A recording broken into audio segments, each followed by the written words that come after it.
Buenas tardes, amigos. Vamos a tener la oportunidad de platicar en este nuevo video de una temática que es muy atractiva, muy interesante y muy actual. Vamos a hablar de lo que es la actual guerra que se está desencadenando en una parte de Europa, ya en la frontera con Asia, que es la guerra en Ucrania.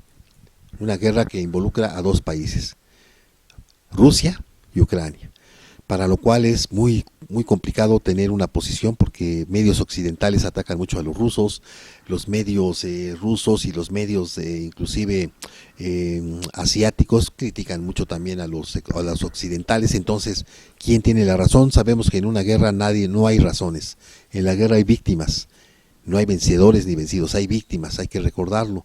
Y esta guerra tiene antecedentes muy antiguos, vamos a decirlo, y todo viene desde la Segunda Guerra Mundial, cuando pues, se crea lo que es la Unión de Repúblicas Socialistas Soviéticas, 14 estados, que después se independizan en los años 80, 89, y se desintegra la Unión de Repúblicas Socialistas Soviéticas y se crea lo que es la Comunidad de Estados Independientes, que son 14 nuevos países, se puede decir, estados, como el caso de Bielorrusia, Letonia, Lituania, Estonia, Georgia, Armenia, la misma Ucrania, tenemos también Azerbaiyán y bueno, son muchas provincias con gobiernos propios.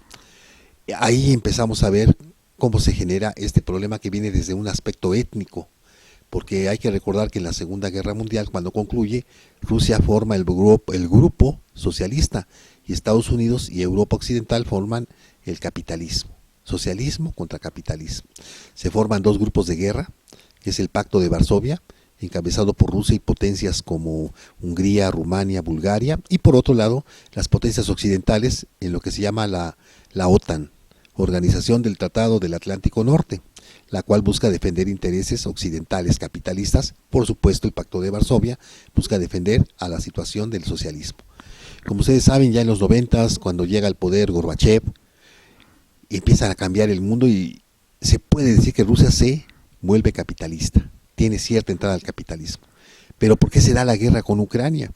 Porque Ucrania quiere ser un país independiente, pertenecer a las potencias occidentales, ser un país capitalista 100%. Y Rusia no puede permitirlo porque sería como invadir que los norteamericanos y que los europeos metan ahí un foco de control que ellos no van a permitir. Ese es el problema. Todo el mundo ataca a los rusos, que están haciendo una matanza, una masacre, y efectivamente lo están haciendo. En teoría lo están haciendo para defender su economía, su país, su política, en general la economía, que es lo más importante. Hay que recordar que Zelensky no ha comentado algo muy importante. Zelensky, el gobernador de Ucrania, pues no ha dado mucho énfasis a que han sido asesinados muchas personas rusas que viven en Ucrania. Inclusive se han formado grupos neonazis para matar rusos y esto no se difunde. No vamos a tomar un partido por un país o por otro, pero sí entender las causas de la guerra. Aquí, ¿quién es el culpable? ¿Quién es más culpable en todo caso? ¿Y por qué se dan esas circunstancias? Sin embargo, para poder entender esta nueva guerra, este nuevo conflicto, sí tenemos que ver, como en todo, los antecedentes. No podemos hablar de un problema si nada más vemos las consecuencias o los hechos. No, hay que ver los antecedentes. ¿Por qué se da la guerra? ¿Qué hubo antes en Ucrania? ¿Qué pasó con Rusia? Los intereses de Estados Unidos, los intereses europeos, el papel de la OTAN, el papel de la ONU, y entonces podremos entender un problema que es muy extenso y no nada más culpar a un país.